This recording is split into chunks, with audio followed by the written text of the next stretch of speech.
can't do it. Okay. We'll do it live. Okay. We'll do it live. It. Do it live. I'll write it and we'll do it live. Thing sucks. Here we go. It's another edition of the Daily Punch-Up. It's your daily sports podcast. It is coming to you via the Limbach Lumber Studios. Contractors, they offer free deliveries, everything from whole house packages to homeowner DIY projects. Largest stock moldings in the Northwest. Old school service. They've been doing it since 1930. Give Limbach Lumber a call, 206-782-3047. Visit them at limbachlumber.com. Follow me on the social media platforms, Puck Sports on X, Instagram, and Blue Sky, Puck_sports on TikTok. And find everything up at pucksports.com. We got a great show for you today. The Mariners, as we predicted, have evened up this series. They took Scuba behind the woodshed. Well, not really, but Polanco did twice. We got Mariners Mayhem. Incredible night last night over there at T-Mobile. We'll talk about Macdonald's lackluster D, Bill Krueger, old school baseball, and Michael-Shawn Dugar from The Athletic, all on a jam-packed Monday Mayhem show. And a Monday Mayhem is not complete without the one and only, ladies and gentlemen, from the shed in Bend, Oregon, brought to you by an army of sponsors, because that's the only way we can get them on board. Ladies and gentlemen, it is the go-to guy, James Moore. My fingers are crossed, Puck. Are your fingers crossed? Can I get listeners and viewers to get their fingers to cross too? Because I'm having more technological difficulties here in Bend, Oregon. But in case you can hear me now, in case I'm not on too much of a delay, I'm proud to be sponsored by 3 different sponsors. Matt Baker at the Angry Beaver. He's a Coug. You got to check it out. If you haven't been to the Angry Beaver in Greenwood, now's your time to go. Make sure you go. If you're looking for the best brisket in town, they've got it at the Angry Beaver. It's a place where you want to watch a Mariner game tomorrow at 1 o'clock. Go to the Angry Beaver. Also, another Coug, Brad Brotherton. He's at Brotherton Cadillac Northwest and Shoreline, and Brotherton Buick GMC, and Brotherton Cadillac in Renton. My mom, 96 years old. She's bought 4 different vehicles from Brad Brotherton. So make sure you check it out. Go down. They've got a great coffee machine too, and they've got great service. They're at Brotherton Cadillac Northwest and Shoreline, and Brotherton Buick GMC and Cadillac in Renton. Also, Brian Turner. He's doing Bright Owl anymore. Let Brian Turner and his crew at brightowllighting.com do it for you. Give them a call, 360-675-2034, brightowllighting.com. That did not go well, did it? I can tell. It's okay. We'll work through it. It's fine. We're good. Mariners victorious. Scooble out. We'll get to the Seahawks as well, but let's just first start with the Mariners. The Mariners survive. In the first 2 games of this series have been heart-pounding. You have lived and died on every single pitch. There's not a moment in which you can sit down and relax. We need, the city needs, the region needs a game 3 of comfort. We need wins. We need a comfortable win.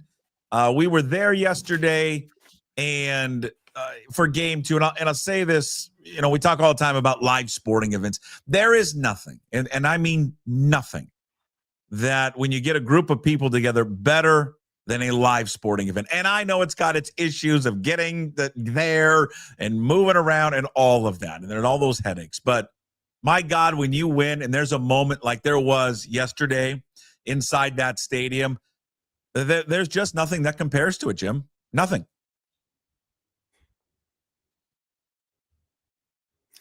Well, Puck, that's what I wanted you to take us to the ballpark, because we weren't there. Most of us were watching on TV, and it was it was hilarious. I put out on Twitter, I'm looking for different people, the superstitions that they're doing, what they did last night compared to game 1 to try and change the mojo for the Mariners. My wife was pacing. She was drinking her wine. She was lifting barbells. She was doing everything she could to get Matt Brash through that 8th inning.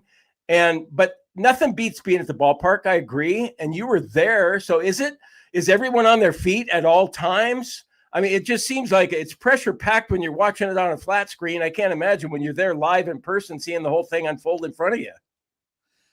I would say, I'd say 70% of the stadium, it felt like, was probably on their feet for the entire game. Now you're kind of in that lower bowl. So some of those people don't, sit down or don't stand just because of whatever, then you're blocking somebody's view. But I would say that a good 70% from the get-go were on their feet. And Cal talked about it after the game. You could feel that place shake when he was sitting there on second base, in the 8th inning after he let off that inning with the double. And then Julio follows it up there with the double down the left field line. Again, it's a double down the left field line. And that place was just exploding. And it was just, this is a region. It's a fan base that has been starving for this moment. It's a great sports town when there's teams that win. And this fan base, because you and I, we've all grown up with it.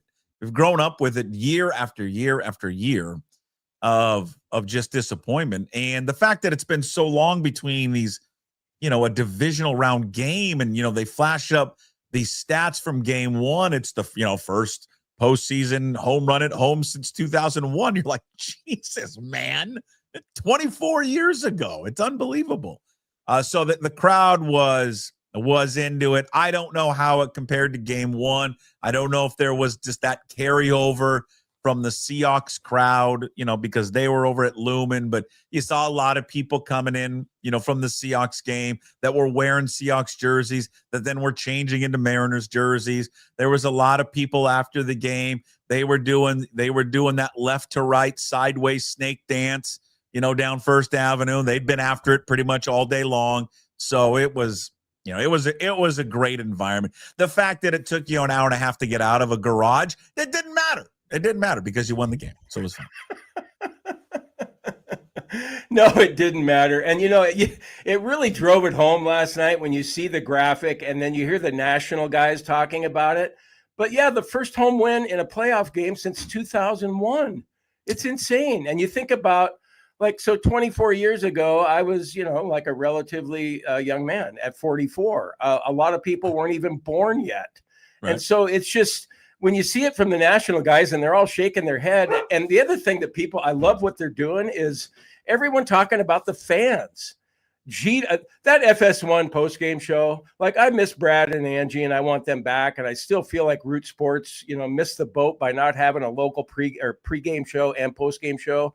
But those national guys on FS1, A-Rod, however you feel about him, leaving Seattle and all that, he's terrific as a broadcaster. And then you got David Ortiz and Derek Jeter, and they're all breaking it down. And you can tell they sincerely feel for the Mariners and the fan base here and how great the fans are and how happy they are that they're getting to experience some success. So, yeah, it's just the whole thing. I just, just eating it up, wanting seconds, and can't wait for Tuesday afternoon. And I think there was so much anxiety, I think, in that stadium yesterday. Part of it is that a lot of people are in that stadium. They're watching the end of the Seahawks game. They're like, Jesus H, what's going on? We just had the lead 3 minutes ago. Now that's gone.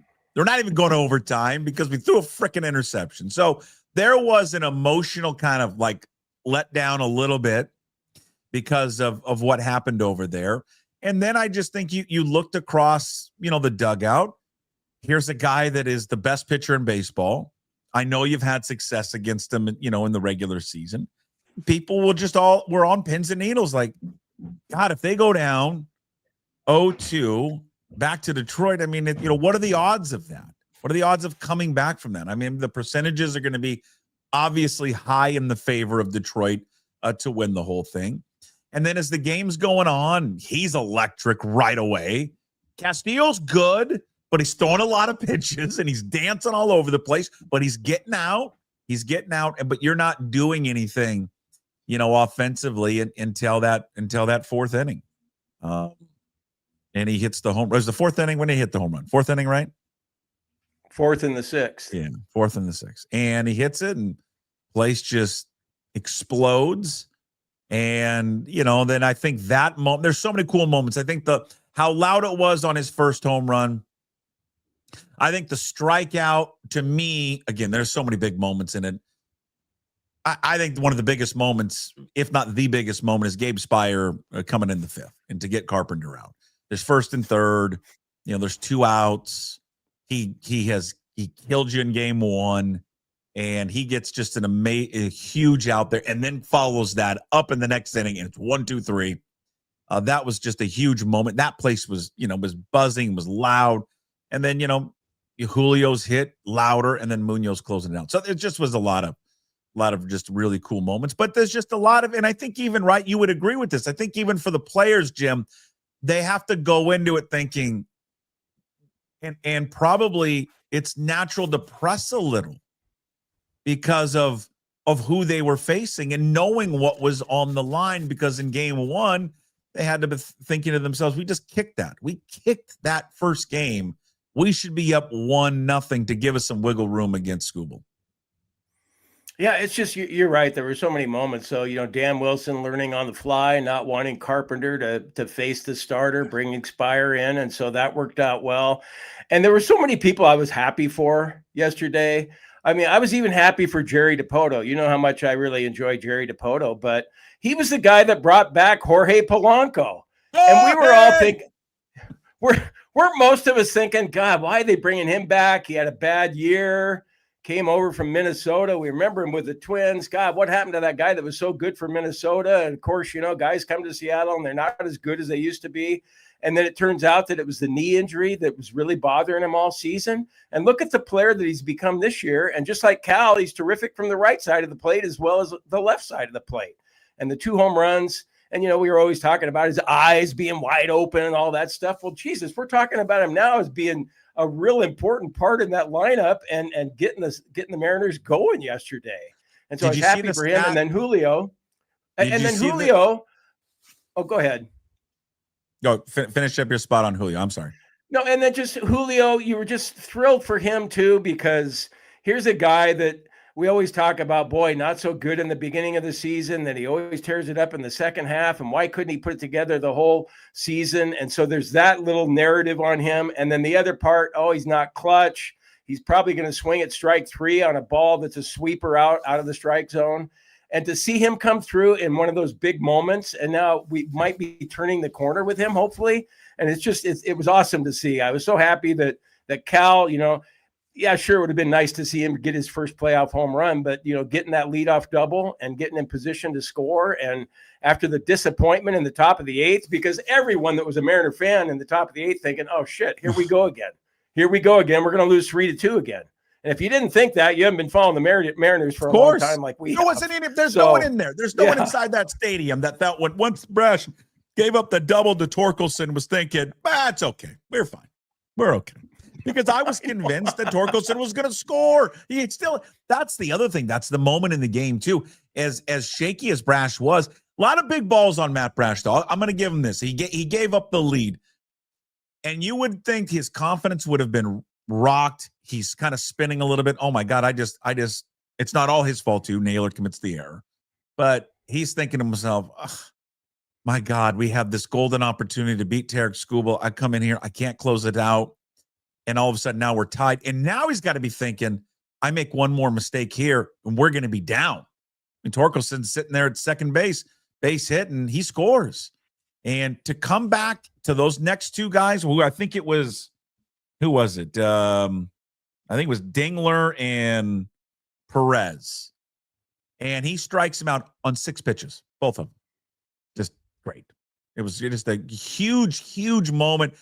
Because you see that a lot, right, with guys. It doesn't matter who you are. You give up something like that, and it snowballs on you. And it didn't snowball on him. He was able to kind of stop it, not give up that go-ahead run and come through and at least, get them, to the 8th inning with a chance to take the lead, which they obviously did. And Alex Mayer had a great stat, I think, from the game. I'm not sure if you saw it after the game.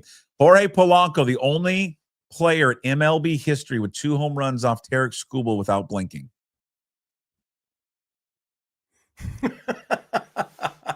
You had me going on that one because I thought it was going to be something number related, But yeah, Polanco, he's pretty good at that. No, it was just, now you're in great position, aren't you? Going into game 3, don't you feel, I mean, obviously you feel so much better than if it was 0-2, but you go into that with Logan Gilbert, who you thought might have been the game 1 starter. And you look how Logan did against the Tigers this year. Yeah. They're favored in game 3 on the road. As they should be. So be. They should be favored. And then good position now.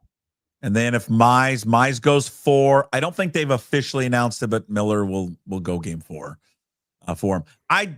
Speaking of Polanco, I dug up Ryan Divish's story from January 30th, 2025. This was the day after they had re-signed, or they brought Polanco back. And Divish writes, in this odd offseason of frustrating inactivity, the Mariners turned their starting second baseman they let go in December to play third base for the 2025 season. Jorge Polanco back on a $7.75 million deal. And he has been, and then I just read the comments. There are so many great comments in here. The comment section is phenomenal. And I'll even give credit to, there's a couple people in there going, yeah, I like the deal. It's actually, I think it's good. I think he'll be fine. So credit to those people. But there's just a lot of good ones. Like from Supsia, no matter what happens this year will be Depoto's last. No one in their right mind would extend this contract. Well, Puck, you remember when they were talking about the third base experiment with Jorge Polanco, and we saw him in spring training there, and he looked uncomfortable, and you sat there and you thought, well, okay, maybe if he gets more time down there, and then the infield coach, the famous infield coach, surely he'll turn him into a Gold Glover. Why am I drawing a blank on his name? Perry Hill. I'm sorry, Perry, because you've been magical with what you've done with all these infielders. But then you could see that Polanco wasn't going to be able to make that transition. And so, yeah, now if you're Jorge Polanco, you're going, hey, man, I'm going to be a free agent at the end of the year, and he's probably going to be looking at making $15 million. He's going to double what he made this year. Easy. That's great. I like the one comment too from Just a Guy. What an insult to the fans. The move is indefensible. Polanco was totally ineffective last year, both at the plate and in the field. This shows ownership and the front office have no clue as to how to build a championship baseball team and aren't willing to spend the money to get free agents that will make the team better. They're out there if you want them. They simply don't want them. Pathetic. Looks like we're a 75 and 80 win team this year. Now, here's the thing. I'm not making – this is not one of the – and we know who they are. I told you so, guys. All right? This is not an I told you so thing because everybody thought this. Everybody. Just a guy wrote in there on the comments. 99% of us thought that. Really? Jorge Polanco's coming back? That's the move. Donovan Solano? That's the move. And, good for Polanco. He probably had to endure a lot of that stuff and has come back to have a terrific season. And you almost forget. I remember, you remember the first month and a half of the season. He was like, him and Judge were like the best players in baseball. And, he hit a little bit of a rough patch, but he has put together a great season. And he was phenomenal, Jim, in game 2. Well, now you look at it and you're thinking, man, Jorge Polanco, and you're right. Everybody thought the same thing about the move in the offseason to bring it back. But now you're praying, you're hoping that they do bring him back.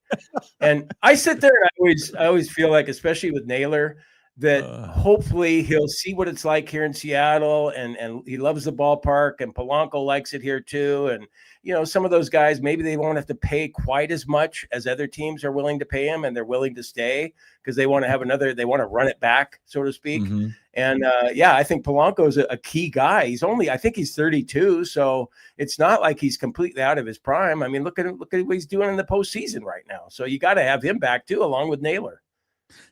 What do we give Naylor's wife so she doesn't go into labor? Are there any doctors watching or listening? What can we get her to no labor for Mrs. Naylor? Okay, Puck, where are you on that? Oh, well, obviously I'm on the side of he's being selfish and a dick and not great to his team. that he should not see the birth of his first child. He should not be there for his wife. He should put the fans and Bill and Burien above his wife and his family. Are we fucking kidding? Obviously, he should not go see the birth of his kid. What are we doing? Is there 1% of you though? I mean, you have to say that because I agree with you, but it's also the politically correct thing to say. And I'm old enough to go back to a time like my parents. My dad wasn't allowed to go in to see me being born. I'm just saying, food for thought. And then I talked to Mikey and I talked to Mikey and Stevie about it. And I go, hey, you guys, I was in there when you guys were born. Do you remember me being there? And they're like, well, of course not.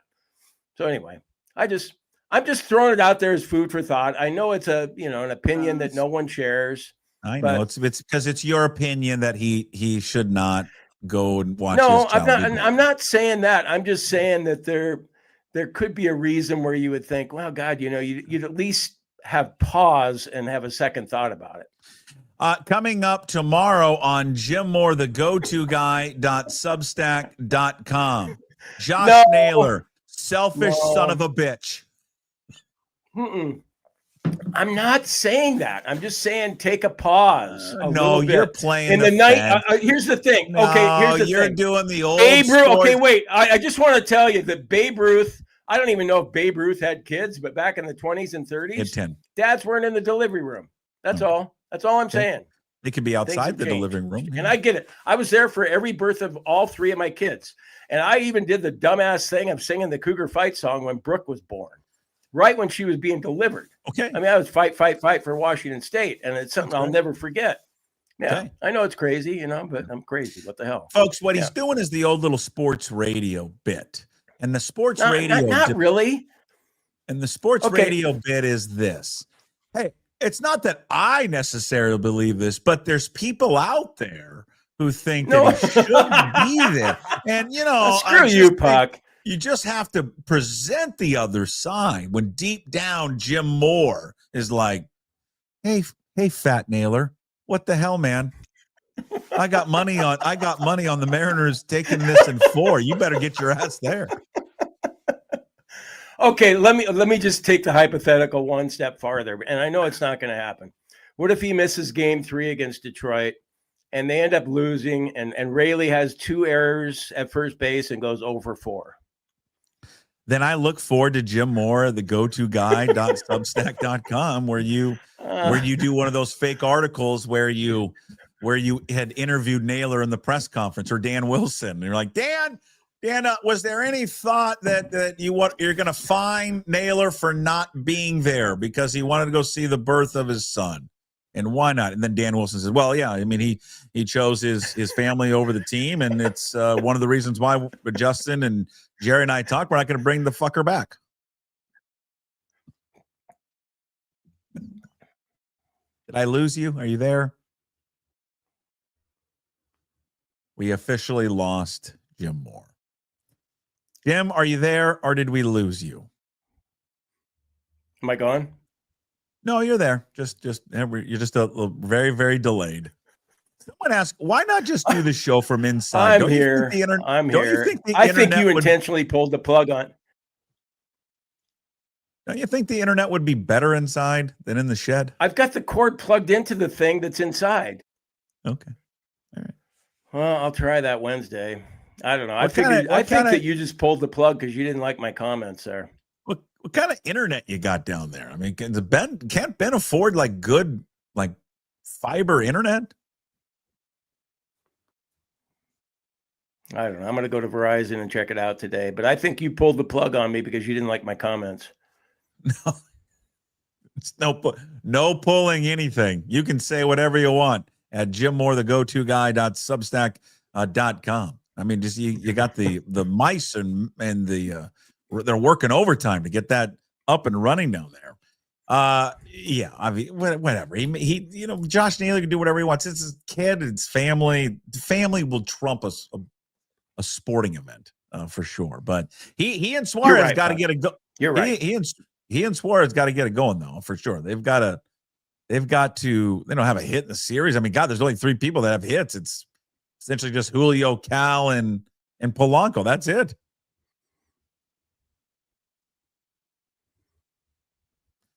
Okay.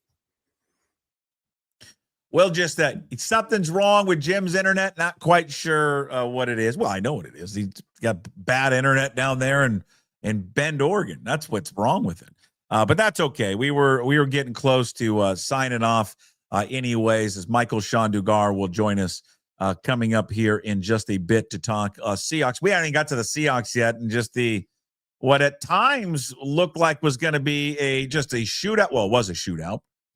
They take the lead, and you're feeling all good about it, and then the defense was just an absolute train wreck yesterday. And I know there were the injuries and all of that. Love and Witherspoon. Derek Hall goes out early. Tampa Bay had 2 linemen out. Tampa Bay had Mike Evans out. Tampa Bay had Bucky Irving out. Tampa Bay also had a bunch of guys in the secondary out. It's not like the Buccaneers rolled into this game all healthy. In fact, you can make an argument, and a pretty strong argument, actually, not even an argument, that actually Tampa Bay was in a worse position health-wise than Seattle.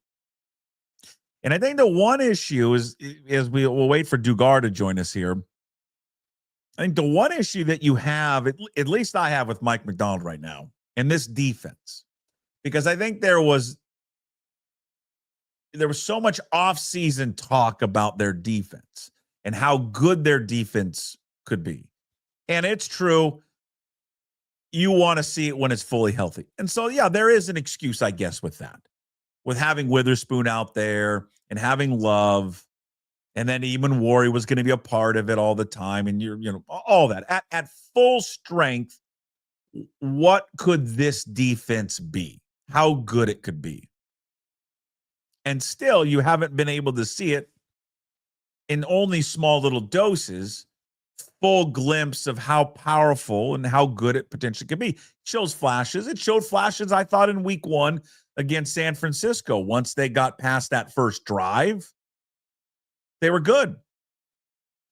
But a lot of issues, again, reared their ugly head in that loss against Tampa Bay. Number 1, where was the coverage in the middle of the field? I'm not a film guy. I am not a quarterback. I am not a defensive coordinator. Obviously, look at me. What's going on there?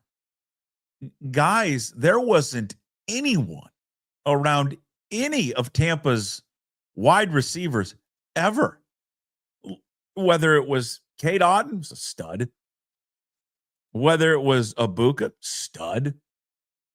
I mean, they were just amazing how wide open those guys were.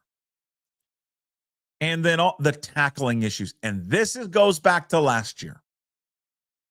So this is not just a this year problem. There's some issues in how they tackle. And I know they sit there and talk about, we do it better than anyone, and we practice it. Well, whatever they're doing, it ain't working. However they practice it, if they're not doing it enough, because it's been an issue for sure for them. And I think a red flag is when Kobe Bryant and Ty Okada are your leading tacklers. Like that's not good at all. And that's just guys getting to the second level and not being able to make any plays in the backfield. Would they have 1 sack there on the day of Baker Mayfield? And that was, I believe, on the blitz from Bell. Didn't generate much. Baker Mayfield, credit to him, did a lot to get away from pressure. And they had to deal with a bunch of, injuries, obviously, with going into the game and leaving or getting Reek Woolen out of the game. They missed him when he got the injury there in the third quarter. Just a couple of, Darnold was great. Darnold was great yesterday. Although this is going to sound bad. It's kind of like, you don't want to be critical of the one person that had like a really great game. But I will say this about Sam Darnold. He's lucky he didn't have 3 interceptions in that game. 3 of them, because that one up against when they had that 99-yard drive, that should have been a pick 6. He threw it, that ball went right through that defender's hands. And then he had another one on the sideline on that drive on an out pattern to Cup that should have been pick 2. So, I mean, he was phenomenal, but there is an alternate universe where he's got 3 picks in that game. No more Jalen, Milroe. We need to just stop that. 1, did he contact Jed Fish how not to run an option play? Why would you run an option play to a quarterback's left and he's pitching with his left hand? Why would you do that if you're going to run that play? Why wouldn't you run it to his strong side so he pitches with his right hand? Just dumb. No more. All right, let's welcome Michael-Shawn Dugar here in just a quick second. Michael-Shawn Dugar, of course, the Dugar Report. He joins us every single Monday to talk Seahawks football. Of course, he is the fine reporter at The Athletic. Of course, host of the Seahawks Man-to-Man podcast there as well. And he joins us every Monday, brought to you by the greatest brewery in all the land, Georgetown Brewery. Drink Georgetown Tavern Beer, your new locally brewed domestic-style lager. 4.2% alcohol. Cheap, good, local. And Michael-Shawn Dugar joins us from The Athletic. Mike, how are you? Good to talk to you here on this Monday. You saw a pretty lively football game yesterday, covered a 1 for sure. It was a great uniform game. It was great offense, but boy, defense left to be desired. Really, you can make that argument on both sides of the football, Mike.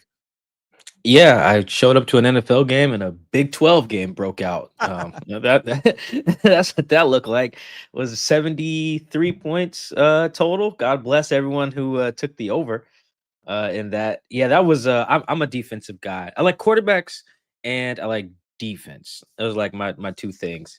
So I was very satisfied on one end. We saw a really good quarterback play. And then at the same time, like multiple things being true, we saw Puck some of the worst defense I've seen in some time. And, me and you, we watch a lot of Pac-12 football. That was like a Pac-12 after dark classic. A lot of you're watching the play and you're like, what is that guy doing? And that guy's a linebacker. That guy's a safety. That guy's a corner. There were some good catches yesterday, but there were only so many like Sports Center top 10 like catches. You know what I mean? It was a lot of, wow, that guy's open. It was really, really bad defense from 2 head coaches who have defensive backgrounds and call the defensive plays. Very, very shocking result, even though the quarterbacks also played really well. Yeah, and I don't know what the rhyme or reason to it was, but I mean, guys over the middle. I mean, nothing like completions, Mike, that weren't contested. Just guys wide open, and that just seemed like what I don't know if that is what the breakdown there is. If that's on the players, it's a scheme breakdown. I'm not sure. I'm not educated enough to know what was going on there, but it just seemed like there was just guys running open, left and right, and just something that has been I was about to get to it, and we can get into it a little bit later. This has been a problem with his defense for 2 years. Well, going on his 2nd year. There's been some examples where it hasn't been, but when he has had to face a really good offense, they haven't showed up. Now they did last year on the road against San Francisco. When they won that game, that was a very good performance. But you go back to last year and it's Minnesota, it's Buffalo. Again, all these games are happening at home. It's Detroit on the road. It just, one thing to do it defensively against New Orleans, right, Mike? But it's another thing when you've got to come and perform against a Tampa Bay offense that is much better than that. And God, I mean, what would it have been like yesterday? They had Mike Evans and Bucky Irving there. Yeah, that might have the over might have hit 90. I think the home part of this is really troubling to me. But yeah, I don't. That's why Puck last year or this offseason, when it was like, okay, the defense is going to pick up where it left off, and return all the guys and be elite. It's like, okay, it should, I guess. But also in that second half surge, was allowing 57 points against the Packers and Vikings in back-to-back games with the season on the line. And I don't believe there were any like special teams touchdowns or anything fluky like that with short fields by the offense, right? Or no defensive scores. So that's 57 true points that you gave up, to my knowledge, at home with the season on the line in both of those games. At least the ability to control their fate was on the line. And I'm like, okay, I remember those games too. There's something going on here that still needs to be corrected. I think yesterday was really a big personnel issue. You're wondering what's going on in the middle of the field. A hashtag that I've been joking with some of my friends who watch a lot of film with me. We're like, nerds sharing clips back and forth at 8 a.m. One of the hashtags I jokingly send all the time is hashtag safeties matter, because I feel like it's being a position that's being devalued in the draft in terms of guys getting paid. And man, Puck, that was hashtag safeties matter. Julian Love should go to his agent and say, agent, when my hamstring heals, go to John Schneider and ask for a raise. I was thinking that mid-game. I think I texted to my editor mid-game. It's like, go ask for a raise. Julian Love matters. He matters playing with Ernest Jones. He matters playing next to Kobe Bryant. And not to say every bad play yesterday was on Ty Okada, his replacement, but I just think there's something to be said for having Kobe and Julian back there together. And when they were not, guys were running wide open in ways I haven't seen since last year's game against the Lions, when Jared Goff literally didn't throw an incompletion. Yeah, and again, it was a secondary that was going to be, beat up going into the game. They lose Woolen Winth early third quarter, right? Second drive, third quarter. And so then in comes, they got to make some moves. Pritchard comes in, the rookie out of Auburn. The one touchdown he's getting beat up on, in which that's the one they tied it up, right? Is it the one they tied up on, the 11-yarder? He actually, and I think you wrote about it too. Well, I know you did. He actually had good coverage initially on it. It's when it breaks down, he just loses them into the back of the end zone. But initially he was fine. He was right there. The score, I was looking this up when I was writing my story last night. When Reek hit his head, the score is 14-13. The Seahawks are winning 14-13. Reek comes out, and at that point, now they got no Reek, no J Love, no Spoon. And now it's just over. Now the communication is just off. Baker's bombs away. There's no pass rush whatsoever. That was a 7-on-7 game we watched last night. 38 dropbacks, Puck. 38 dropbacks, one quarterback hit.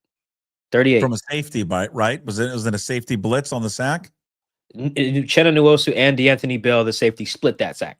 But yes, that play that you're talking about is the only quarterback hit of the day on 38 dropbacks. The last time I saw something that bad was in 2020. Kyler had 48 dropbacks on Sunday Night Football, and they had 0 quarterback hits, and they traded for Carlos Dunlap 2 days later. Like that, that's the type of effort I think we saw, and it would not surprise me right now if, while John Schneider, he's got the medical staff in one part of his office and he's got his assistants on the other side of the office working the phones, because I think they got to do something, because you can't have pass rush performances like that.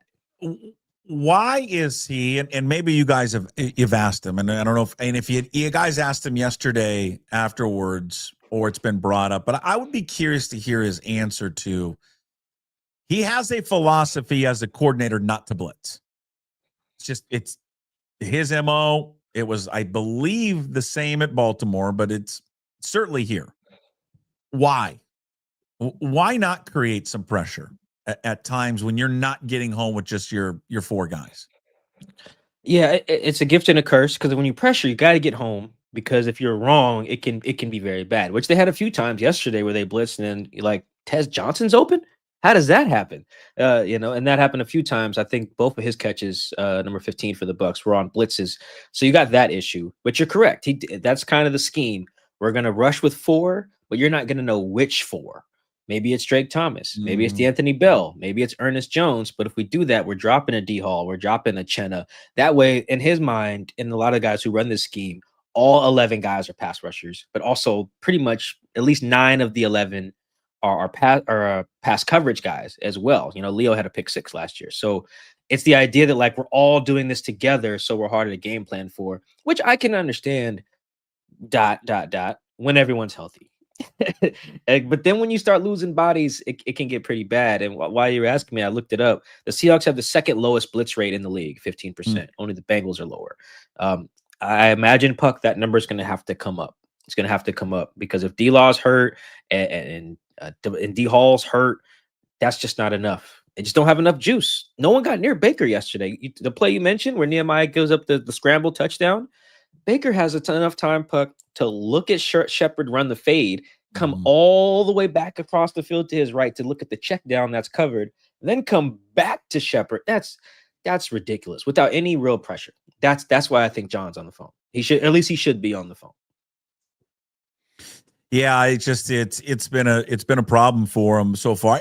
But and when you look at the early games in the season, you and I every week have praised the play of Leonard Williams. They did a nice job of kind of negating Leonard Williams yesterday, even Byron Murphy to that extent. And it's just, defensively. And again, I know they're missing key players. I get it. But as we started off this conversation, so was Tampa. In fact, again, you make argument Tampa had more players out that were of more significance than what Seattle had out.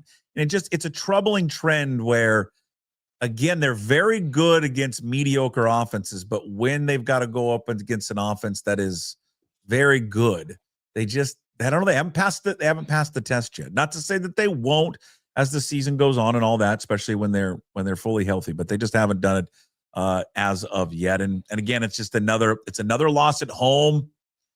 And if we knew the answer to why they can't win at home, would be millionaires. But what are they, 4-8 now under him? 4-8, Puck, and that I think is the. I didn't put too much of it in my story because it felt when I got to the end, I was like, okay, I got to hammer this defense for most of these words here, and then save that for later. But that is very troubling to me, because Mike Macdonald is I think he's a good coach. I do think he's a good coach.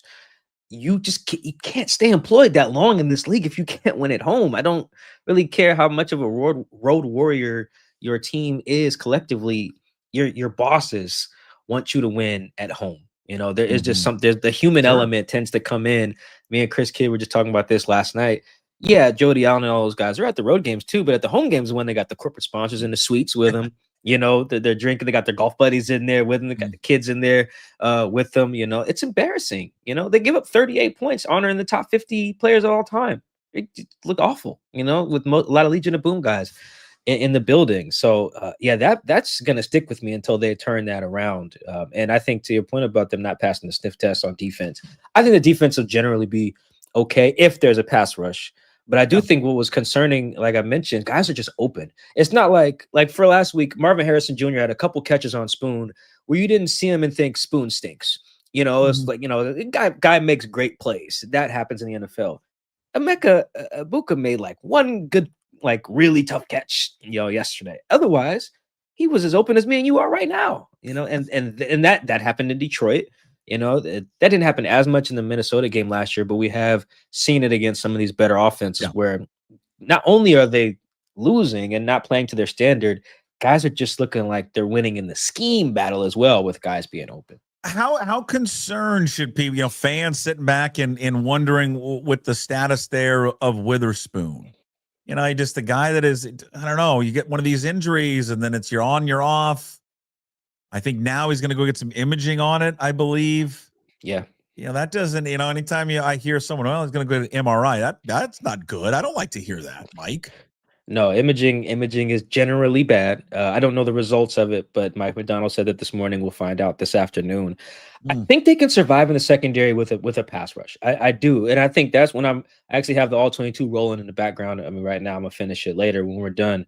But that really jumped out to me on the broadcast rewatch I did last night. I was like, no one's even breathing on this guy. That's what made me go check the numbers. I was like, did they even hit him? No, they did not. And that no team can withstand that. I don't care if you have the Legion of Boom back there. Those guys still needed Cliff and Mike, pressure and Frank and Bruce, pressure on the quarterback. And that was a really disappointing effort, I thought, from those guys up front. And you go look at some of the explosives that Baker had. I tweeted one this morning because I was really curious. The 57-yarder to Emeka. That's 3rd and 12, Puck. Obvious pass rush situation. You got your best 4 out there, and no one sniffs. No one's close to Baker. No one gets a hand near this guy. And so, yeah, Ty Okada blows the coverage, I would imagine. But, maybe it's a tougher ball if Baker's got some pressure, has to throw off his back foot or nothing. And that was really unfortunate. I would imagine that Aiden Durday's cussing them out on that accent when they meet this morning, because that was rough stuff. That was bloody awful, you son of I a need all the English jargon today in the meeting from AD, because that's just not their standard. It's one thing to ask guys to elevate their play for any given reason. Just be you, and you win that game. And that's what I would tell the D-line. We just didn't be us. And if we were, Sam Darnold wouldn't have needed to be Superman just for us to lose by 3. Yeah, let's flip it over to the offense. We'll just go there with Sam Darnold. I mean, and again, he like Baker Mayfield was just efficient, and was just putting up some incredible numbers yesterday. Mike, which is on top of just an incredible start to the season for their new quarterback. Yeah, he's having a great start. He's making the right decisions a lot of the time. I mean, even the final play. The 2 times that he's had the chance to win the game and has not, the Niners game and then last night, he didn't make a bad decision. Like Abe loses in week 1 and Sam loses the ball. Should he hold on to the ball? Yes, you're the quarterback. $100 million guy, hold on to the ball. Yesterday, he gets pressured. He's like, let me throw this away so I don't take a sack, so I can stop the clock. Ball hits a guy's helmet. It gets picked. I don't think he made bad decisions, which is good, because I did worry about that with Sam coming in. And even with the game on the line, he has made good decisions there. There was some pre-snap stuff he could have done to save himself on the final play. But I think I actually feel really bad for Sam Puck, because he should be getting he should be the A block on all these shows, and then maybe behind whatever's going on with the Jets or whatever. But right after that, after everyone calls the Jets trash on national TV, it should be a lot of Baker Mayfield and Sam Darnold reclamation project storyline narratives on the A block, all these shows. Yeah. And instead it's not. And then Sam earned that. I think my only critique of him is that pre-snap stuff is part of being the quarterback. That is. He did not change the protection yesterday. He did not recognize he was hot to his left. He did have Torrey Horton wide open, a built-in answer to pressure that he did not go to, and it cost his team the game. But I think it's also true, and I wrote this last night as well, Sam shouldn't have needed to lead 6 scoring drives in a row to win at home. You should be able to win. If the Seahawks under Mike Macdonald score 35 points, they should be undefeated. I genuinely believe that. They should lose no games when they score 35 points on offense. That's just ridiculous. So I feel bad for Sam, even though he messed up the final play. He shouldn't have needed to be perfect against that banged up Bucs team. Can we ask him when you next talk to him at the facility? Can we scrap the Milroe experiment? Can we just stop it for now? Can we just stop it for now? I mean, bring it back at some point, but let's just work on this for a little bit before we bring it out into action. I mean, one, it's a couple of things here, right, Mike? Your quarterback's playing well, so there's no reason to do this. No reason to bring him in. That's here. One. Number 2 is, okay, you run the option. Okay, let's run the option. I mean, when's the last time Walker has been involved in the speed option? And then number 3 of that is you run the option to the left side with him pitching the ball with his non-dominant hand. What are we doing? None of it made sense. I'm going to add a 4th. Okay, let's say that play worked. Great. 4 yards. Then what? I just don't even think the juice is worth the squeeze in that regard. If that way, that's my real. What's the problem. Payoff is your point? What's the it's one thing to bring him in for a series of plays to really change up, give them a totally different look, but he's likely just coming in for one play and that's it? That you just run a speed option? In the middle of the field as well. Because what the Niners used to do when they tried this with Trey Lance, when they took him high in 2021, they would bring him in short yardage and on the goal line. I disagreed with doing that, but there's more logic to that because the payoff is points or possession of the ball. Jalen came in on 1st and 10 at near midfield. Oh, great. You get 5 yards if the speed option works. Great. You get 4 yards if this quarterback power works. I don't even see the payoff there. If he was the tush push guy or he's coming in on 3rd and goal, maybe I would still disagree, but you could sell me on that more than that's a great point. What they're doing now. I don't get that. You get 6 yards on that speed option. Well, great. Okay, Congrats. great. Now he's coming back in. You're like, okay, what did we accomplish there? And I mean, now I wouldn't have done this because of what the game was, but to your point, it's a great point. Bring him in a very situational point. 4th and 2, when they get the touchdown. Yeah. Okay, I still wouldn't have done it, but I guess I understand it now. They're oh my God. And you could even throw it with him. You could roll him out, but use his legs. But yeah, it's as if they drafted this guy and they're just so eager to get him in for some reason. And they just, it's like they're required. Like, okay, like Jody was like, if you draft him, fine, I'll sign off on it. But he's required to get in every game and run a play for him. And I know he hasn't come in every game, but when I was talking to Chris last night on the show, it felt like Puck. They in the movies where the guy's in the arena and he says, "All right, if you're sitting in section 208, row 15, come on down. You can shoot a free throw, for $50." That's what they're treating Jalen. Yeah, you're sitting here, section 101, seat 12. Come on, you can run a play. You can run a play for the Seahawks. You've earned the right. Like it's like he's won something. He's part of some charity. He's a quarterback. He's a quarterback. And this is why, Puck, I did not like the pick. It has nothing to do with Milroe. You were consistent about that. He does not. This is not a Kubiak quarterback. They would have been better off taking a lesser talented guy, but like Shador or Will Howard from Ohio State, guys who I think would fit what they're trying to do better. This is square peg, round hole. It's been that way since draft day. And we're seeing it. What you described with what they could have said with Jody signing off, that's a team without a plan. They don't seem to have a plan for Jalen. And I feel bad for him. I almost went up to him in the locker room to ask him about the play, but I was just like, I need to go ask Kubiak first. Yeah. I need to ask the guy who I feel like is more accountable for that mistake than Jalen himself. There he is, the Dugar Report, Michael-Shawn Dugar from The Athletic. Follow him on social media at Mike Dugar. Also host of the Seahawks Man-to-Man podcast, all podcast platforms, also on YouTube. And go get the new book. He's got the book about the Seattle Seahawks, The Franchise, available wherever you get your books. Reach out to him on social media, on the home or on the road. He's got him with him all the time. He'll sign some for you if you reach out to him. Great work. Find all of Mike's writings up at theathletic.com. Get yourself a subscription. Appreciate it. Thank you for always joining us on this Monday, and we'll talk to you next week. All right, if you guys want to know why no teammates are standing up for us, buy my book. It is explained in great detail what's going on right now. One teammate. Yeah. That teammate is featured prominently in the Save Russ section of the book as well. And that one teammate would be Michael Bennett. Yeah, shout out to Mike B. All right, appreciate you, Puck. Go Cougs. Okay, go Cougs. Now we're gonna need it this week. It's the line's 33. Who we play? Oh, we're at Ole Miss. Oh God. Oh, but I think I'll be flying to Jacksonville. So I don't think they get SEC network on Delta. If that's what we're playing on. So it might be you're best good. You don't need to watch it. You'll be okay.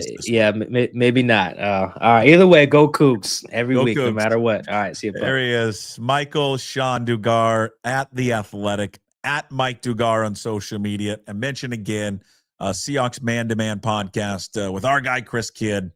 In case you missed any of Mike's appearance, it'll be podcast later up on YouTube, Daily Puck Drop on Puck Sports. Also on your favorite podcast platforms, Apple, Spotify, wherever. We turn our attention back to baseball. Joining me every single Monday is the host of the Old School Baseball podcast, former Mariner, former pitcher in Major League Baseball, now host of the Old School Baseball podcast, was formerly an analyst there for Root Sports. It is Bill Krueger. And Bill Krueger joins us every single Monday, thanks to John Howie Steak. Excellence in dining? Visit John Howie Steak, an experienced premier Northwest dining. Prime custom aged steaks, award-winning wine, unmatched level of service. You won't be disappointed. Make your next reservation today at johnhowiesteak.com. Just like we drew it up, Bill Krueger, host of the Old School Baseball podcast. Bill joins us every single Monday here on the Daily Puck Drop and Puck Sports. 13 years in Major League Baseball, and of course now a world-renowned podcast host and baseball guru. You can follow him on social media as well as Old School MLB. Well, like you would draw it up, lose game one, and then go against the best pitcher in Major League Baseball and beat him, Bill. Well, that's why sports are compelling, because they're not predictable. They're not that predictable. Sometimes we think we can predict them, but we certainly can't. So that would not have been the script you'd have thought would have happened. But maybe in some way, if you're going to split, to put a little bit of a scratch, maybe a gouge into Skubal and their belief that he's unbeatable as this series goes on, maybe that's a little bit of a silver lining for the Mariners. I was just going to ask you that. So, what does that do for the Mariners' confidence as an offense that it's not once, not twice, now it's 3 times? And I believe I read this late last night, and it's off Twitter, X, and I believe everything off of social media, that they are, of course, believe it all, first team to ever beat them 3 times in a year. So what does that do for them? And then for him, is that a chink a little bit in his armor? Well, in today's game, the starting pitcher doesn't really control the outcome. As much as Skubal has been unhittable, I don't know what he's averaged this year as far as innings per start. It's probably around 6, maybe 6 and change. I'm going to wildly guess. So the starting pitcher doesn't exactly control the game as it used to be. But I think that the Mariners have taken his changeup away. I mean, he still throws it, but he didn't throw it as much last night. And remember, Jason, we talked about how Rodriguez got him, and they'd been able to get him before this, and they brought it up statistically last night that the Mariners hit his changeup better than anybody, and they chased him off his changeup. And when you're used to being able to say, I got an unhittable pitch, it's a changeup, and you can't hit it because I got 99 in my back pocket. And he started to fall on things like his slider and trying to pitch more with his fastball, and that ended up being, what undid him with Polanco. So I think the Mariners had a way with him. They've kind of put some doubt in his head about his changeup, and it's made him change tactics a little bit, and that's worked in their favor. Yeah, and by the way, he was phenomenal last night. Yeah. We're picking at him. Phenomenal. I mean, sure. Averaging 98. I mean, the ball, I think it was the second home run for Polanco. It's 99. I mean, he had nothing to hang his head about yesterday at all. No, he's a bull in a china closet, man. Big, strong, stocky guy, and just comes right at you. And he's got tremendous stuff, and he's a very confident pitcher.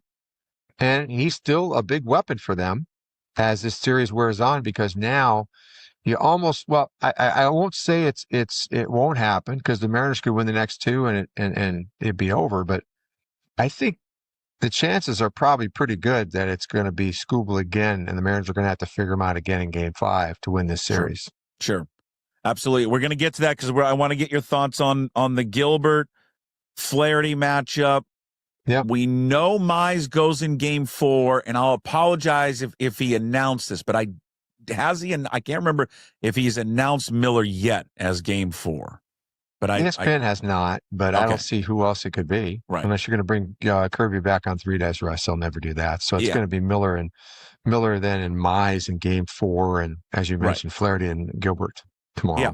Let's go the other guy on the other side. This is also the 3rd time that Castillo has been matched up against Skubal. Okay, now he didn't make it out of the 5th, and, he was teetering, especially in those first few innings, with a lot of pitches. I think it was the 3rd inning where I think he threw 8, and you're like, okay, you calm down a little bit. It might have been the 4th inning. Anyways, what did you make of Castillo's performance in Game 2? Well, he didn't give up the big hit. He did a lot of dancing. He was very careful with left-hand hitters. I didn't think he really dialed in his off-speed pitches early, and then he got a little bit better with them. He had the little extra gear. He had 96, so he had a little bit more juice coming into this game. That's just the adrenaline, I think, of the situation and extra rest. So he managed the innings well. I mean, in today's game, as starting pitchers go, in a regular season game, 6 innings is great. And it seems like in a playoff game, 5 innings is great, but if you get close, that's okay too. I mean, it's like, really? It's really okay? I guess so, because once teams, like, Hinch, he's got to play matchup. He's playing chess. He's got to play chess. But everybody plays chess now. Even with the Mariners, I think have a decided advantage in starting pitching, but we're going to play chess. Castillo giving up one hit. Is Carpenter Ruth? Is he Babe Ruth? Does he come back? Is he reincarnated? He's reincarnated Babe Ruth. Hey, look, Kirby had him. He beat him. They didn't call the pitch. And we've talked about this, the swing back fastball. That is a dangerous pitch, Jace. I've told you that over and over again. It's a risk pitch. You don't throw it all the time. And Kirby's living off of it. And he misses, and Carpenter hits a home run because he's a high fastball hitter. Down and away, down and away, down and away. How many times do I have to say it? You can pitch to these guys. They're not impossible. The fact that Castillo giving up one hit, but now you can't get second guessed because everybody's ready for the bullpen. As soon as a moment's notice of any kind of a smolder, a little bit of smoke, the fire hasn't even started, and everybody's ready for a change. Everybody's ready to play chess. Everybody is. And that's what you're left with. And Hinch is going to play chess outside of Skubal, but that's the thing that concerns me a little bit as we move forward. I'd like to see the Mariners ride their starting pitcher a little bit more because that's their advantage. They're not as deep in the bullpen. We're going to talk about Detroit because the Monteros and the Kane, they were able to beat the Mariners. Those three pitchers, that's terrible. Those guys are all over 4. But anyways, I'm jumping ahead and jumping around. But I do think that the Mariners, and they won't. They're going to lean. The bullpen's been great. I'm not saying it's not, but I just think that that's an advantage the Mariners have in every series they're going to play. They're starting pitching. So depth even starting pitching, and if you're going to play right to where the other team is, that's not helping you. So even though that it worked out, when they brought in Spire in the 5th, you would have preferred to see Castillo go up against Carpenter one more time. You're gonna, what happened? You pitch enough guys, and you find Vargas, or you find somebody that you don't want to pitch. So right? They'll wear. Like your worry is they wear that. They're going to wear out the bullpen. Yeah, I think that Castillo's good enough to figure it out. He should be. He should be able to figure that out. The game, he hasn't given up a run yet. But let me play the other side. Let me play devil's advocate. Let me or just the debate. Did you do debate in high school, Bill? I did. Of course you did. You remember, you'd always have to debate the other side. You'd have to debate your side that you like, and then the other side. Is it? But the way that he played that because you got one run, and thinking that Tarek Skubal is a beast right now. Do you see the logic in we can't afford to give up anything right now, nothing? And yes, maybe I could prefer to keep Castillo in if we had 2-run lead, a 3-run lead, but it's 1-0. This may be the score. Skubal at that point has got I don't know. He may be at 40 pitches through then. I mean, he was just rolling. Do you understand that maybe the thinking there that in a different circumstance with the score, maybe I keep him in there, but because it's only 1-0, we just got to protect that right away. I mean, I think Dan made the right move to go to Spire right there. I'm just sort of in a macro sense. Sure. I think the Mariners' advantage is their starting pitching, and if you're going to continue to play chess at the first moment of trouble, that's going to end up costing you. Because you're going to keep testing the bullpen over and over again. Now we get a day off and everybody reloads, and I get all that. But the Mariners have a good bullpen, but they don't have a deep bullpen. Mm-hmm, mm-hmm. And kind of Detroit, even though some of those guys didn't exactly wow me, they seem a little deeper. But maybe I'm wrong. They lean on their bullpen. Their bullpen wins for them because they got Skubal and a cast of thousands. Right, That's what they got. The Mariners got starting pitching that you can identify that are front marquee type guys. They have 1A guys, and Skubal's a 1. Now that we're talking Carpenter, talking strategy, let's revisit game 1. Yeah, I'm sitting there watching the game with a buddy, and we both agreed. One of two things. Now, at that moment, maybe they flashed it up on the TV or not. I don't know. And if they did, I missed it. So I don't know if we knew that, hey, Spire's up. Fire's up, ready to go, or he's warmed up. I can't remember if they flashed there or not. But our thought was this, one of two things. One, either walk him just because of what happened, because of the history between the two. And I know now you're putting the winning run on, or just pitch, or just pitch around him. Don't give him anything. And if you know what, and he chases something, great. Their thought process, though, especially when the first pitch, just bam, right down the right field line. What were you thinking in that moment, Kirby, Carpenter, in that situation? What do you think that they should have done? I think, the analysts upstairs, the great St. Louis Cardinal pitcher, Brzezinski, they were saying, pitch like it's 0-2. Everything's an 0-2 pitch. It looks like a strike, it's a ball. Looks like a strike, it's a ball. That's exactly right. That's how they need to pitch to Carpenter. But, we're so in tune with winning at the top line. We talked about it. That's where trouble lurks. You stay at the top line long enough and you get one a little bit fuzzy up there, and look what happens. Down and away is where the easy outs live. You try to make a pitch down and away, and if you miss, you walk him. Kirby's a high fastball pitcher. Even when he throws a two-seamer, it's a high fastball. They talked about it. And I brought this up before. Not this is technical, but those aren't sinkers. They're two-seamers, but that doesn't mean it's a sinker. It's a two-seamer that's running. It's not a sinker. Okay, just so you know, because your eyeballs tell you it's not a sinker. Yeah, like I said, there's a lot of risk in the pitch he threw. And he needed to understand the open base. He needed to understand the situation that he was in. They came out and talked to him. He should have known better. But you know what? Raleigh and him are working together. Raleigh's on board. They must have decided that's where they wanted to go. I didn't see George shake his head. So that's something to consider. You have an open base. So I would say this. You miss away, or he swings at it, and you turn the page and you go after the next guy right there. Plus, he had big numbers against George. So I think that would have been the prudent thing to do.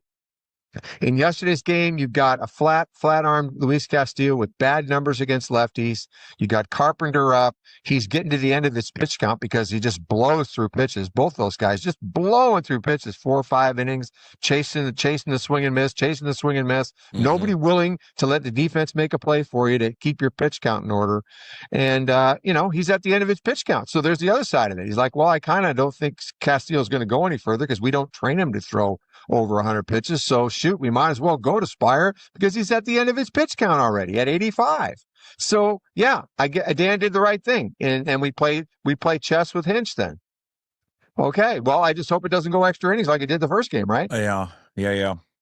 What do you make of maybe there was a thought that Munoz had thrown so many pitches there in game 1. Would they use him in game 2? He obviously says, it's the postseason. They talked about it before. And he had pitched actually a handful of times in the regular season with no days rest. He comes out and in game 2 he was electric. He was just came out like a bowling ball and was just throwing strikes after strikes, and it was just great. Well, that's because you pitch with rhythm, and you need to pitch good. He has a lot of wear and tear the way he throws, so they're always protecting the wear and tear. But if you don't pitch him very much, he gets rusty, and he has trouble finding the strike zone early in games, or he's not as sharp. He was not as sharp on Saturday as he was. So you on like Sunday. the frequency? You think the frequency helps him more, and the numbers, by the way. Yeah. It backs it up. On 0 days rest this season, his batting average against is 163 with an OPS of 479. He's got 21 strikeouts and 4 walks. We're coddling him too much. These guys are one-inning guys. They can pitch 3 days in a row. They've always worried about that with Munoz because he's a little physically fragile. He's got a back problem. He's got a foot problem. He's got an elbow problem. He's got a shoulder problem. Watch his delivery. He falls off hard. So he's a middle-aged man? Is that what he is? Well, no, I just think that because of his delivery, he's all of us. He puts a lot of pressure on his body. And I don't think he's exactly going to be running Ironman competitions when he's done playing baseball. He's not a Heidi Toon guy, okay? And I like him. He's tough. He's tough. He's got great stuff, and his ball moves, and he's got a great slider. But yeah, I think pitch him more often. You're going to have better touch. That's just plain and simple truth. That's just baseball. You gotta play to have rhythm to be good. It's like anything. You play golf, you don't play for a couple of weeks. How do you hit it? Scratchy. Well, I hit it scratchy anyway, but that's a whole other topic. We all do. But yeah, I mean, you got to play to be good. Period. There's in where I was at the game last night and sitting with a group of people, and they collectively all have the same reaction. And I haven't been like that, but I understand where everyone's at, and it's hard not to get this way a little bit with him. When you know that Brash is coming into the game, do you go, oh, I don't know how I feel? Because he really is, at times, feels like a very much of a roller coaster ride, Bill. And yesterday you saw you got the kind of the full Brash experience. Now, again, he didn't get helped out by the Naylor error and all that, but it at times can look extremely dominant. Like after he gave up the 2-run double to Torkelson, he comes back, strikes out the next two guys. By the way, which is a huge moment in the game that you almost forget about. I mean, he gets those two guys to strike out when they've got the go ahead run sitting there at second base with only one out. What about Matt Brash? He's just it's almost this hot and cold nature with him. What's going on? And then I have a follow up on just the usage of his slider. Well, he's got a tremendous slider, and he pitches around his fastball, and he just throws it a handful of times. And it's if he just would trust the fastball a little bit more, he'd be awfully tough. That's what he needs to work on: fastball command. He throws his changeup now. He throws his changeup instead of his fastball. His changeup's a great pitch. It's a great pitch to lefties, but he's more determined to throw an off-speed pitch than anything else. And he's got too good of stuff not to throw his fastball a little bit more. And that's really just a little bit of, he's got to work on it. He's got to work on fastball command. Practice fastball command. 5 away, 5 in, 5 away, 5 in. I could drill it into my head. I'm playing catch in the outfield. I'm playing catch with you. I throw 5 at your right hip. I throw 5 at your left hip. I throw 5 at your right hip. I'm always trying to hit a spot. He's throwing at the big circle, the giant circle. I hope I can throw it inside the circle. That's not good enough. Mm-hmm. He's got a wicked breaking ball. Wicked. And he's got a very good changeup, a changeup that can get people out. But if he would mix in his fastball a little bit more, have a little more confidence in it, be able to keep it away from hitters, he'd be the best setup guy in the game. He's close to being that anyway. And it's been it's been a good year for him coming back from Tommy John. He's not exactly a physical guy. So I think they're a little worried about, he's not big. He doesn't, I think they just wanted to make sure they got through the season because they kind of kid-gloved him. So, you wonder at this point in the season, is fatigue becoming a bit of a problem for him? I don't know. But it comes down to fastball, being able to throw his fastball a little bit more. And if he did that, he'd really have him compromised because his other two pitches are awesome. Where did he miss on that pitch to Torkelson? I believe that was a fastball, right? That he threw to Torkelson. Yeah, he's got him in his back pocket. All he's got to do is throw him another slider. Why does he go in? I don't understand it. It's a huge mistake. Huge. He's got the best slider from the right side in the game in the bullpen. Why would you throw anything but it? He can't hit it with a bull paddle.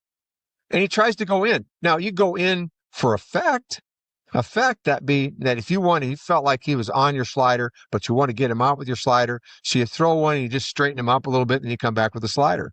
Okay. But you can't throw a fastball for a strike there. You got him in the palm of your hand. So that's a huge mistake.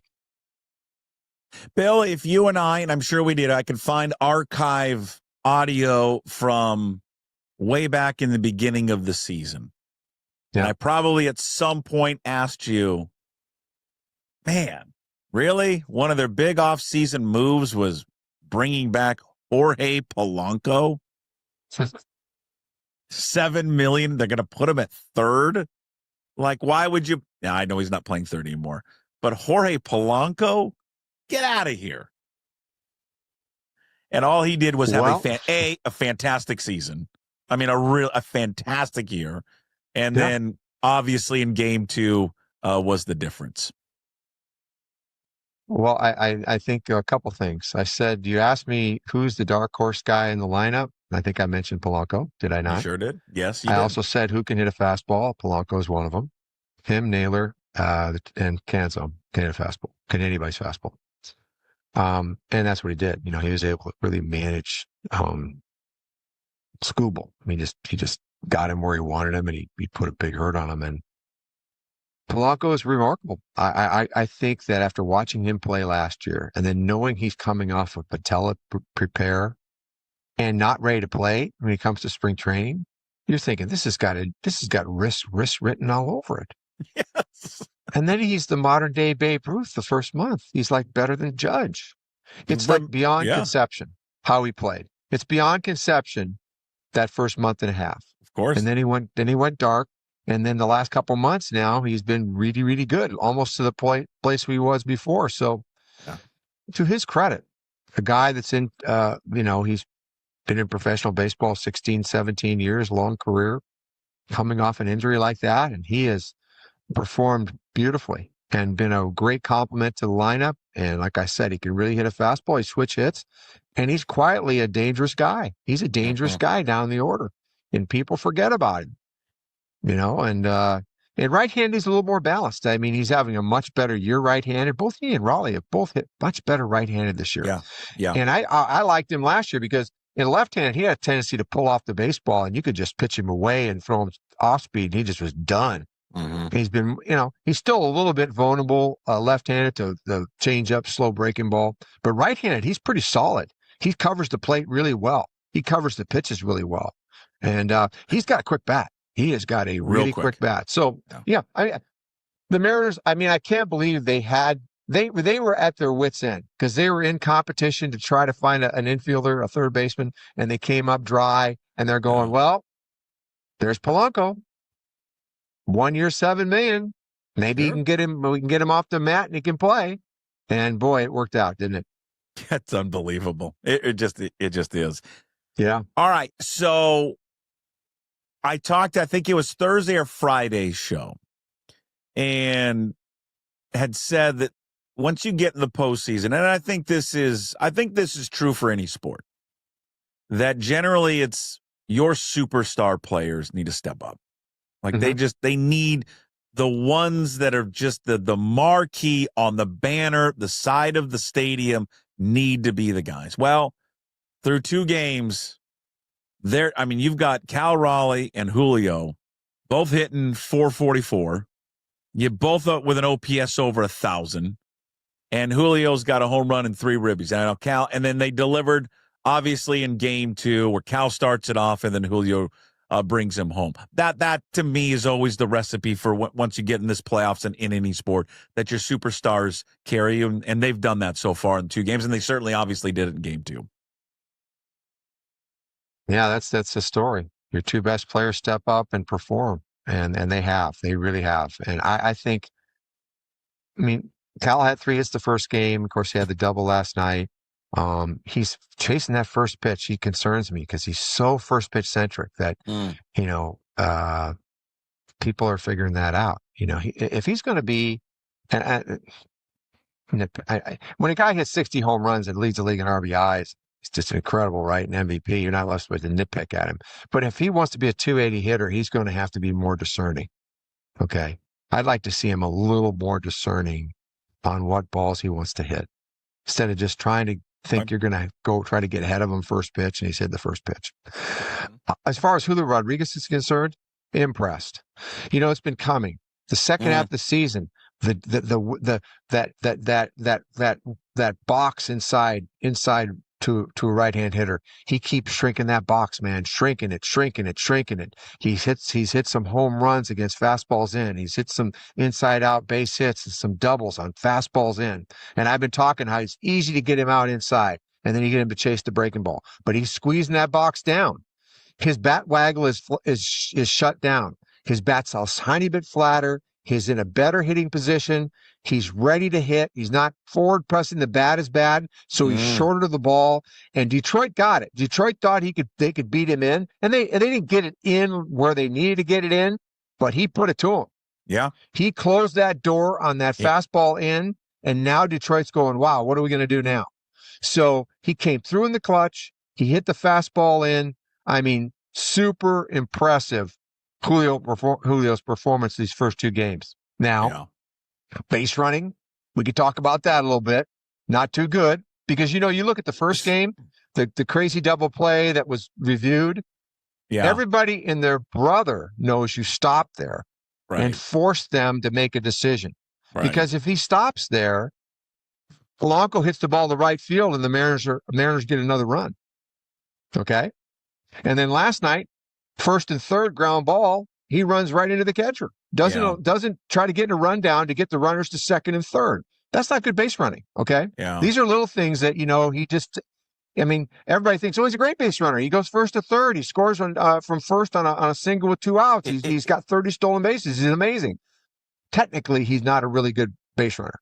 It's the base running. It's the awareness.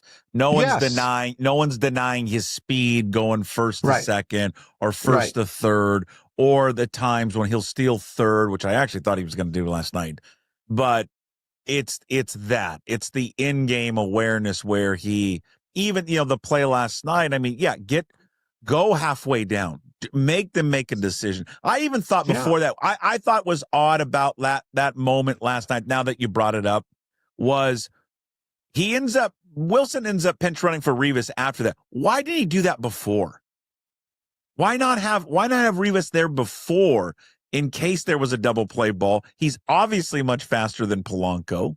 That was a weird in-game decision he didn't make. But you're right. I listen, I think no player is perfect and no player should be immune to criticism. And that is a fault of his. Yeah, for sure. That base running awareness is right now not a strength of his.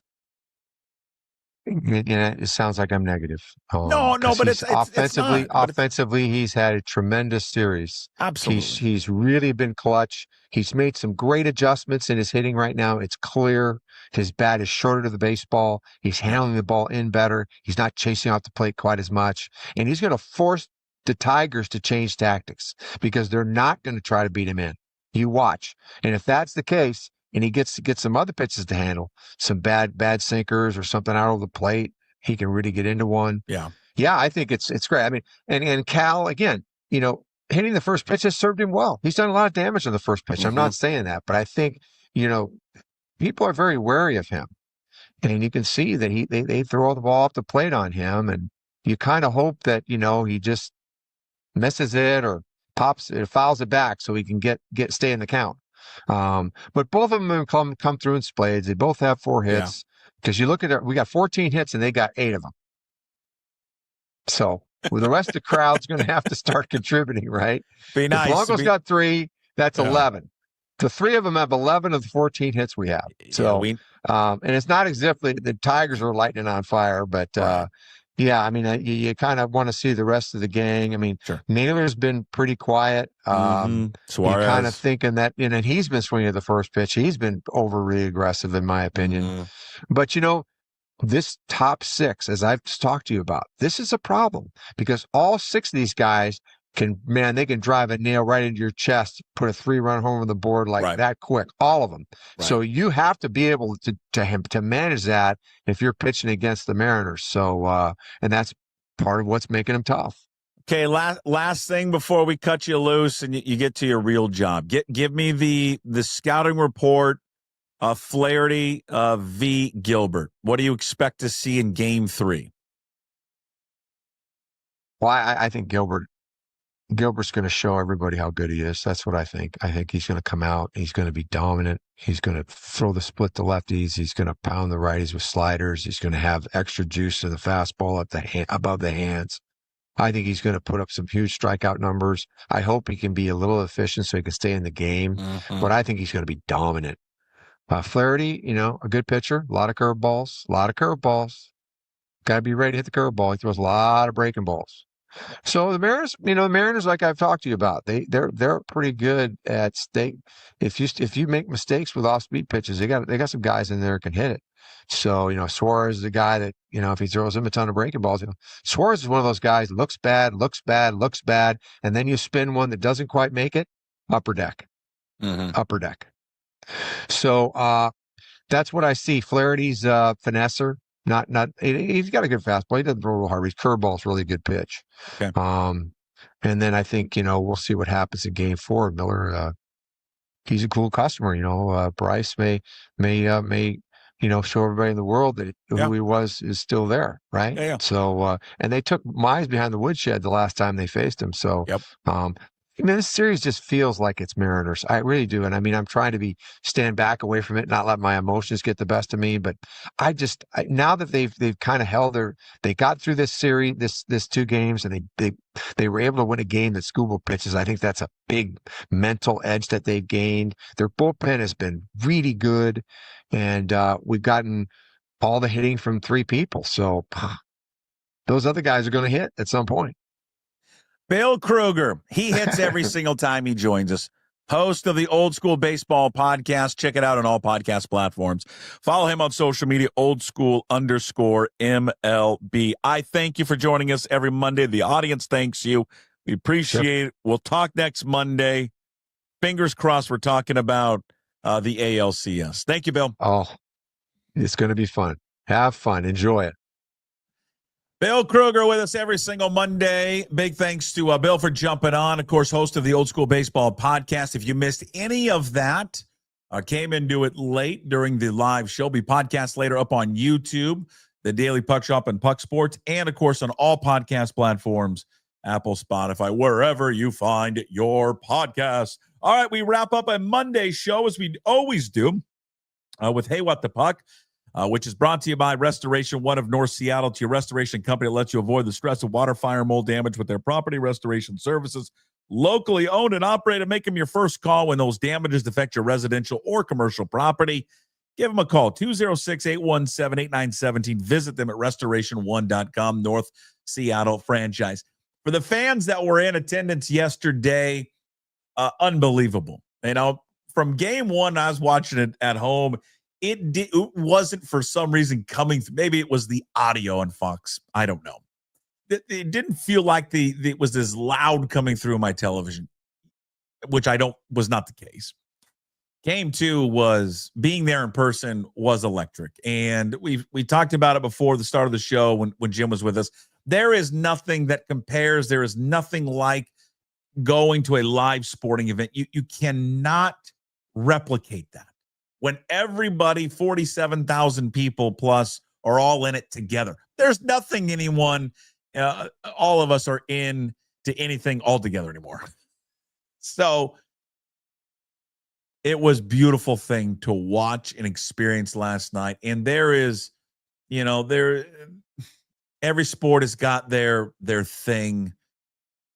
And baseball and the drama that builds up in the postseason, how long it is in the living and dying from a sports emotional standpoint on every pitch. It's exhausting, but it's also thrilling and fun, and it's a blast. It's an absolute blast. And yesterday, kudos to the Mariners for getting back on track and taking Tarek Skubal and getting that victory.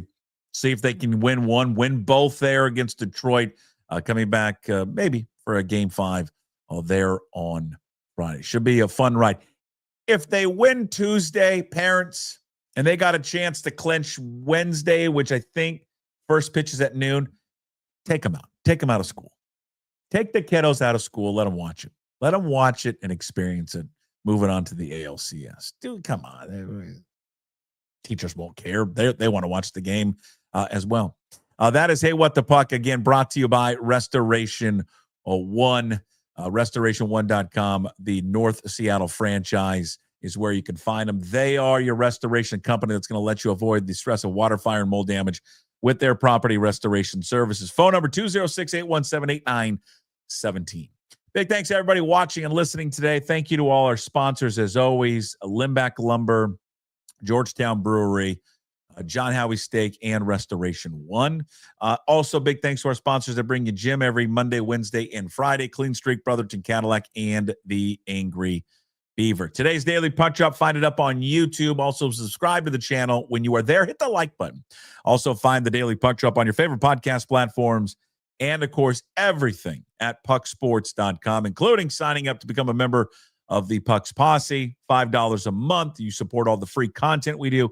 In addition, we give you bonus shows like our baseball coverage with Ryan Divish, KJ Arntz with Mitch Levy on Thursdays, our monthly podcast, which will be back, though, before the month runs out, especially if the Mariners go to the ALCS. The Sports Pit with Steve Sandmeyer and Matt Stretch Johnson. And be on the lookout every Monday for the Graz with Gas Take 5 podcast, now produced by Puck Sports every Monday on all podcast platforms and YouTube. We'll talk to you tomorrow on Tuesday's show. Who do we got on Tuesday? Well, Jim Duquette, get a national perspective on the baseball playoffs and how the Mariners are doing. John Canzano talking college football reaction. Huskies win over Maryland, coming back. UCLA's stunner against Penn State. And the Cougs. Do they have a shot? 33-point underdogs, Ole Miss. Be on the upset lookout, Lane Kiffin. And we'll talk to Danny Kelly with everything going on in the NFL from The Ringer. We'll see you tomorrow on Tuesday's show for another edition of the Daily Puck Drop here on Puck Sports. Until then, as always, we promise to be better. No shoes, no ties. Anybody like to smoke some pot? Yeah. I was born to lick your face. I was born to rub you, but you were born to rub me first. What do you need my address for? We like to send out a mailer. Mother of mercy, I don't speak Japanese!